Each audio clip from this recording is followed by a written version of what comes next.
Assalamualaikum warahmatullahi wabarakatuh. Hai teman-teman, perkenalkan kami dari kelompok 7. Di sini kami akan mempresentasikan mengenai mata kuliah Psikologi Lingkungan yang akan membahas tentang transportasi. Sebelumnya, saya akan memperkenalkan anggota kelompok dulu. Yang pertama ada Jenny Kalvarina, yang kedua Muhammad Ridwan Rizky, dan yang ketiga Zulfa Saidah. Materi yang pertama mengenai definisi transportasi. Transportasi adalah sarana yang digunakan untuk memindahkan manusia atau barang dari suatu tempat ke tempat lain. Yang transportasi ini berupa udara, air, dan darat. Sedangkan dalam transportasi, manusia berperan sebagai penumpang maupun pengemudi. Menurut Stephen Coyle, ada beberapa aspek mengenai transportasi. Aspek yang pertama adalah jalan raya. Jalan raya merupakan akses yang dapat dilalui oleh manusia dan kendaraan transportasi. Ukuran jalan raya harus memenuhi standar agar dapat menampung berbagai aktivitas manusia di jalan raya dan dapat dilalui oleh transportasi. Contohnya, jalan raya di Bandung akan mengalami kesulitan apabila ukuran jalannya hanya 30 meter, karena di sana banyak akses oleh banyak transportasi maupun manusia, seperti pesepeda, pejalan kaki, kendaraan bus, kereta api, dan yang lain-lain.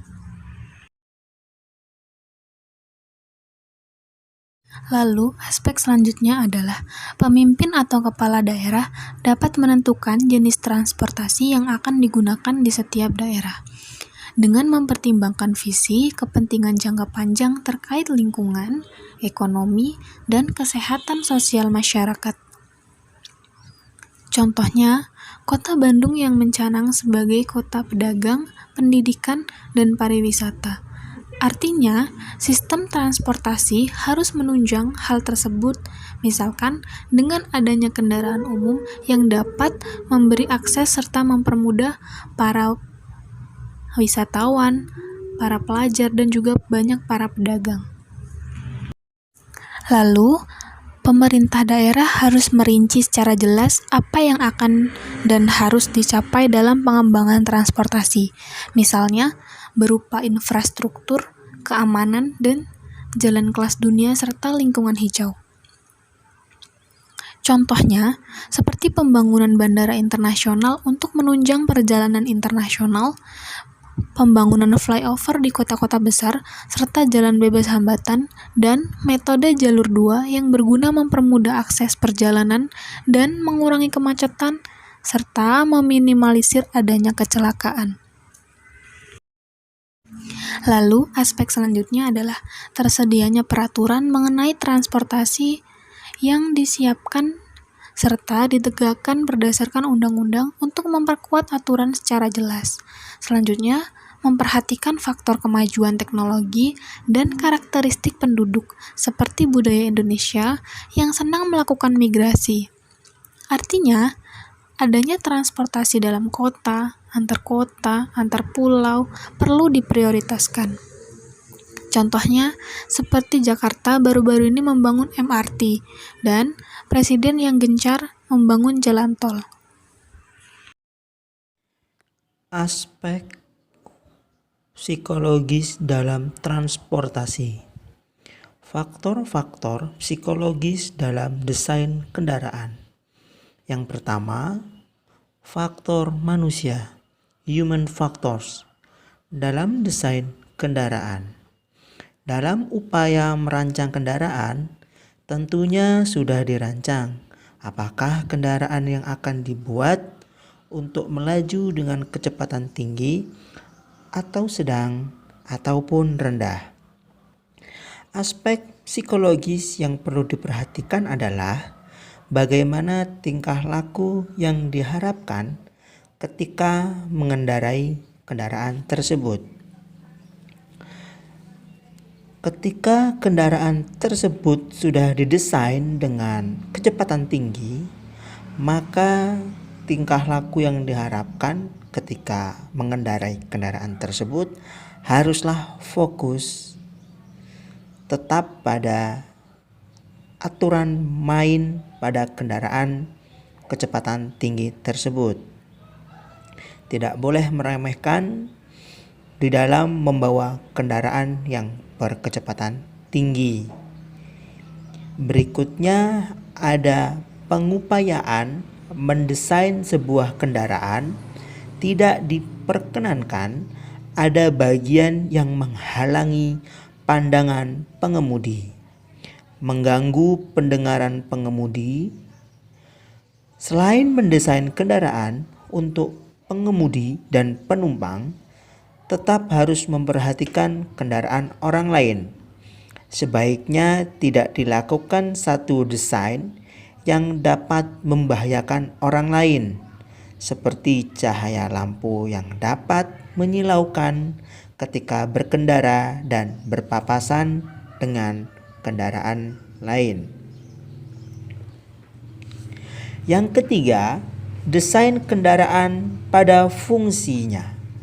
Misal, ketika kendaraan didesain untuk mengangkut penumpang, jangan kendaraan sport yang bermuatan kurang dari 4 orang dijadikan kendaraan angkutan umum atau penumpang karena tidaklah nyaman bagi penumpang tersebut. Desain kendaraan pada fungsinya sudah seyogyanya penumpang memahami kendaraan yang akan ia tunggangi. Apakah kendaraan tersebut nyaman untuk dirinya atau justru menyusahkan untuk dirinya. Berikutnya ada faktor-faktor terkait dengan berlalu lintas. Yang pertama ada kecepatan kendaraan. Jalan raya tol, kecepatan kendaraan cukup tinggi yang diizinkan adalah 100 km per jam dan kecepatan kendaraan sedang yang diizinkan adalah 60 km per jam. Berkendara dengan kecepatan tinggi di jalan raya tol memerlukan konsentrasi yang sangat ekstra. Hal ini berarti lingkungan jalan raya tol tidak boleh ada stimulasi yang dapat mengganggu konsentrasi pengemudi dengan kecepatan tinggi. Berikutnya ada rambu lalu lintas di jalan tol. Harus dapat dilihat dengan jelas oleh pengemudi dari jarak jauh. Kejelasan huruf dan mudah dibaca, dengan begitu akan sangat membantu kelancaran pengemudi dalam menjalankan kendaraannya. Berikutnya, jalan raya dalam kota. Walaupun di dalam kota, tetaplah diperlukan pengaturan kecepatan kendaraan, sehingga kendaraan tidak dapat melaju dengan cepat. Perlu adanya pengaturan tentang lingkungan di jalan raya dalam kota. Stimulasi yang berlebihan akan mengganggu pengemudi kendaraan, seperti iklan yang menggunakan digital program pada papan iklan yang besar, lalu yang dipancarkan dalam program tersebut dapat menyilaukan pengemudi. Yang keempat, rambu lalu lintas di dalam kota. Rambu lalu lintas harus terlihat secara jelas dan mudah dibaca. Walaupun kecepatan kendaraan di jalan raya dalam kota tidak terlampau cepat, tetapi rambu lalu lintas tersebut mudah dilihat. Di beberapa kota di Indonesia sering dijumpai rambu lalu lintas yang kurang terlihat dengan baik. Misalnya tertutup oleh daun maupun ranting-ranting pepohonan. Berikutnya, faktor-faktor psikologis yang perlu diperhatikan ketika bepergian dengan kendaraan. Yang pertama ada fatigue, kepenatan yang dialami pengemudi.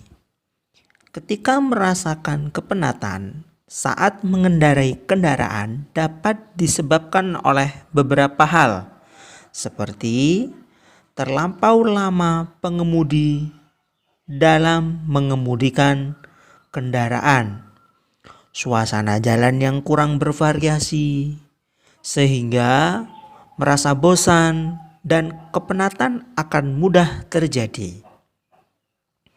Yang berikutnya ada motivasi melakukan perjalanan. Seseorang yang melakukan perjalanan sudah tentu memiliki motivasi. Motivasi seseorang dalam melakukan perjalanan dapat didasari oleh berbagai tujuan. Dengan demikian, kuat lemahnya motivasi pada seseorang akan mempengaruhi pada tingkah perjalanannya.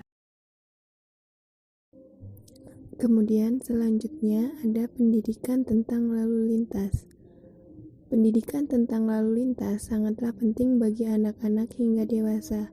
Tingkah laku berlalu lintas menggambarkan ketertiban dan kedisiplinan suatu bangsa. Tingkah laku melanggar lalu lintas menggambarkan tidak disiplinnya suatu bangsa. Pendidikan lalu lintas sebaiknya dilakukan sejak dini, artinya pendidikan lalu lintas sebaiknya dilakukan pada anak-anak yang mulai dapat mengelola informasi dari luar pada kognisinya. Misalnya, anak mulai diperkenalkan dengan rambu-rambu sederhana seperti lampu lalu lintas warna merah, kuning, dan hijau. Apabila lampu berwarna merah, maka kendaraan apapun harus berhenti menunggu lampu lalu lintas berwarna hijau. Selain itu juga memperkenalkan rambu-rambu lalu lintas yang sering dijumpai dan mudah dipahami oleh anak-anak, seperti tempat pemberhentian bus atau kendaraan umum. Pada awal seorang anak belajar, maka ia akan melakukan proses belajar meniru atau copying. Anak akan pertama kali belajar meniru dari perilaku orang tuanya. Dalam hal ini, orang tua menjadi model bagi anaknya. Kekeliruan atau kesalahan orang tua dalam bertingkah laku akan menjadi acuan seorang anak dalam bertingkah laku. Namun, beberapa orang tua tidak sadar bahwa anaknya mengamati dan memperhatikan tingkah lakunya. Oleh karena itu, orang tua perlu berhati-hati dalam bertindak. Di dalam proses belajar melalui modeling, belajar dengan menggunakan observasi mempunyai peran penting dalam interaksi antara orang tua dan anaknya. Anak akan memperhatikan tindakan orang tuanya, bukan pembicaraannya. Hal ini akan terjadi apabila antara pembicaraan dan tindakan orang tua tidak sesuai atau tidak konsisten. Selanjutnya adalah penegakan dan pengawasan lalu lintas. Setelah dibentuknya sebuah transportasi, akses untuk aktivitas manusia di jalan raya, maka diperlukan adanya suatu penegakan peraturan lalu lintas oleh pihak kepolisian, dengan tujuan agar melindungi masyarakat dalam melakukan aktivitas serta perjalanan. Kemudian, ada beberapa masalah psikologis dalam transportasi. Yang pertama yaitu sikap masyarakat terhadap jasa angkutan umum. Aspek dalam jasa angkutan umum adalah mempermudah memperoleh jasa transportasi. Lalu, keamanan ketika menggunakan jasa tersebut. Dalam hal ini, meliputi gangguan kriminalitas dan cara pengemudi kendaraan tersebut. Oleh karenanya, dapat mengganggu kenyamanan pengguna jasa transportasi tersebut. Selanjutnya ada moda transportasi yang dipilih masyarakat. Dalam moda transportasi ini dapat dikaitkan dengan perasaan dan pengalaman pengguna jasa transportasi. Lalu ada mencari solusi mengenai penggunaan transportasi umum. Misalnya seperti banyak masyarakat yang lebih senang menggunakan kendaraan pribadi dan enggan menggunakan transportasi umum. Selanjutnya ada persepsi masyarakat mengenai masalah transportasi di kota. Misalnya, seperti permasalahan jumlah transportasinya atau juga tingkah laku masyarakatnya dalam berlalu lintas. Berikutnya, ada berbagai masalah psikologis dalam transportasi di pedesaan. Yang pertama, kebutuhan masyarakat desa terhadap transportasi. Dalam hal ini perlu diketahui transportasi yang seperti apa yang diperlukan oleh masyarakat pedesaan. Untuk keperluan apa sajakah mereka menggunakan sarana transportasi? Dengan sudah mengetahui kebutuhan masyarakat desa, maka dapat didesain kendaraan yang sesuai dengan masyarakat pedesaan. Yang kedua, kendaraan untuk membantu masyarakat desa masih sangat jarang ditemui. Untuk menemui kendaraan tersebut, harus jalan keluar dari satu tempat. Dan itu pun dituntut agar sesuai pada jam kendaraan tersebut. Ketika lebih dari jam yang sudah dijadwalkan atau ditentukan, maka tidak mendapatkan kendaraan transportasi umum. Yang ketiga, harga yang ditawarkan oleh pemilik kendaraan terkadang membuat satu permasalahan yang baru yang tidak berimbang.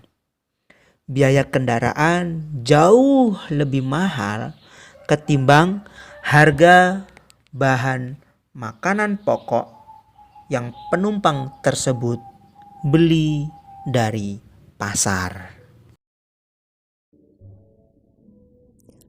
Kemudian selanjutnya, di dalam masalah transportasi perlu pula dikaji berkaitan dengan human engineering.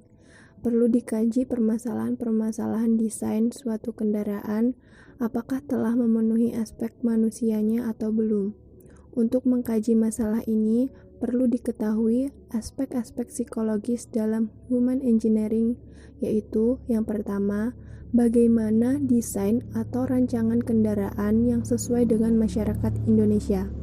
Masyarakat Indonesia yang masih banyak unsur kolektivitas daripada individual, maka memerlukan desain kendaraan yang bagaimanakah seharusnya. Selanjutnya, yang nomor 2, bagaimanakah perencanaan sistem kendaraan yang akan diterapkan di Indonesia? Dalam masalah ini terkait dengan visi misi kepala daerah tentang transportasi di wilayahnya. Seharusnya kepala daerah mencoba mengembangkan transportasi yang ideal, yaitu dengan memperhatikan aspek ekonomi, lingkungan, dan kesehatan. Kemudian yang ketiga, bagaimanakah persepsi masyarakat penyandang cacat tentang transportasi di kotanya? Sebagaimana yang kita ketahui, penyandang belum diperhatikan oleh pemerintah daerah tentang hal penggunaan transportasi. Yang terakhir atau yang keempat, bagaimana kebijakan publik dalam aksesibilitas transportasi? Apakah akan dilakukan suatu kebijakan transportasi umum yang dapat mengangkat penumpang dalam jumlah banyak?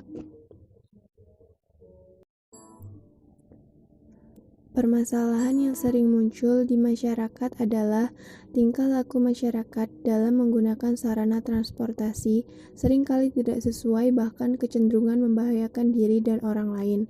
Kondisi demikian karena kurangnya kajian yang mendalam mengenai masyarakat Indonesia dan transportasi.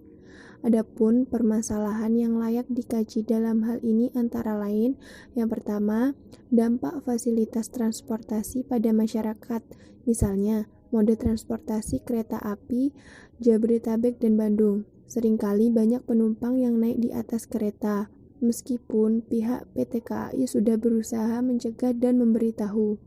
Demikian pula dengan masyarakat dalam naik bus, cenderung tidak mau antri dan kurang sabaran.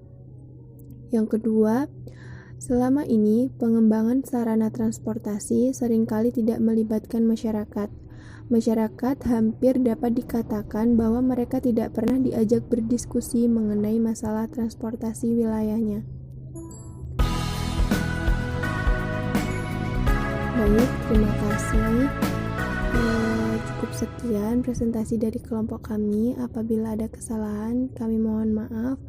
Dan apabila teman-teman ingin ada yang ditanyakan, kami persilahkan.